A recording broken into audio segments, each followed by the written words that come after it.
ನಮಸ್ತೆ. ನಮಸ್ತೆ. Big boss ಮೊದಲನೇ ಮೂವಿ ರಿಲೀಸ್ ಆಗ್ತದೆ UI. ಹೇಗೆ ಅನಿಸ್ತು ನಾನು ಟೀಸರ್ ನೋಡಿ? ಟೀಸರ್ ನೋಡಿ ಆ್ಯಸ್ ಅ ಆಡಿಯನ್ ನಾನು ತುಂಬ ಎಂಜಾಯ್ ಮಾಡಿದ್ದೀನಿ. ಬಾಲಿವುಡ್ ಸ್ಟೈಲಲ್ಲಿ ಇದೆ. So it was good, very nice. Ma'am, ಇದರಲ್ಲಿ ನೀವು ಮುಂಚೆನೇ ಹೇಳಿದ್ರಿ ಮಾಡಿದ್ದೀನಿ ಅಂತ. ಇದರಲ್ಲಿ ನೀವು ಯಾವ ಥರ ಕ್ಯಾರೆಕ್ಟರ್ ಇವಾಗಲೇ ಟೀಸರ್ ನೋಡಿ? ಕ್ಯಾರೆಕ್ಟರ್ನ ಲೈಕ್ ರಿವೀಲ್ ಮಾಡೋಕ್ಕಂತೂ ಆಗಲ್ಲ. ಸರ್ ಡೈರೆಕ್ಷನ್ ಅಂದ ತಕ್ಷಣ ಅದು ಒಂದು ಪವರ್ಫುಲ್ ಪ್ಯಾಕೇಜ್ ಅಂತಲೇ ಹೇಳ್ಬೋದು. ಸೊ ನನ್ನ ಪಾತ್ರ ತುಂಬ ಚೆನ್ನಾಗಿದೆ, ತುಂಬ ಒಂದು ವೇಟೇಜ್ ಇರುವಂಥ ಪಾತ್ರ. ಅದು ಸರ್ ಡೈರೆಕ್ಷನಲ್ಲಿ ನಾನು ಮಾಡಿದ್ದೀನಿ ಅಂದರೆ like it's a proud moment. ಅಷ್ಟು ರಿವೀಲ್ ಮಾಡ್ಬೋದು, ಕಂಪ್ಲೀಟ್ ಆಗಿ ಮಾಡೋಕ್ಕಾಗಲ್ಲ. ನೀವು ಮಾಡಿದ್ದು ಎಲ್ಲೆಲ್ಲಿ ಶೂಟಿಂಗ್ ಮಾಡಿದ್ದೀರ ನೀವು? ಆಲ್ಮೋಸ್ಟ್ ಮೈಸೂರಲ್ಲಾಗಿದೆ, ಮೈಸೂರು ಪ್ಯಾಲೇಸಲ್ಲಿ. ಇದು ಲೋಟಸ್ ಮಾಡಿದ್ದೇನೆ ಅಲ್ಲಾಗಿದೆ.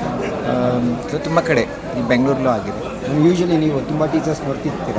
ಈ ಟೀಸರ್ ನೋಡಿದಾಗ ಈ ಕಾಂಪಿಟೇಟಿವ್ ವರ್ಲ್ಡಲ್ಲಿ ಎಷ್ಟು ಇಂಪ್ಯಾಕ್ಟ್ ಆಗಿದೆ? ಈಗೊಂದು ಕಾಂಪಿಟೇಟಿವ್ ವರ್ಲ್ಡಲ್ಲಿ ಲೈಕ್ UI ವರ್ಡ್ ಒಂದು ಡಿಫ್ರೆಂಟ್ ವರ್ಡೇ ಇದು. ಸೊ ಇದನ್ನು ಯಾರೂ ಮ್ಯಾಚ್ ಮಾಡೋಕ್ಕಾಗಲ್ಲ. ಅದು ಉಪೇಂದ್ರ ಸರ್ ಡೈರೆಕ್ಷನ್ ಅಂದರೆ ನಿಮ್ಗೆ ಗೊತ್ತಿರ್ಬೋದು. ಸೊ ಎಲ್ಲ ವೇಟ್ ಮಾಡ್ತಿರ್ತೀವಿ. ಇಲ್ಲಿ ಹೀರೋನೇ ಸ್ಟೋರಿ ಆಗುತ್ತೆ. ಒಂದು ಟೈಟಲ್ಲೇ ಒಂದು ಅಟ್ರ್ಯಾಕ್ಟಿವ್ ಅಂತಲೇ ಹೇಳ್ಬೋದು. ಸೊ ಹಾಗಾಗಿ ಸರ್ಗೆ ಯಾರೂ ಕಾಂಪಿಟೇಷನ್ ಮಾಡೋಕ್ಕೆ ಚಾನ್ಸೇ ಇಲ್ಲ. ಸೊ ಹಾಗಾಗಿ it's a good. Thank you. ನಮ್ಮ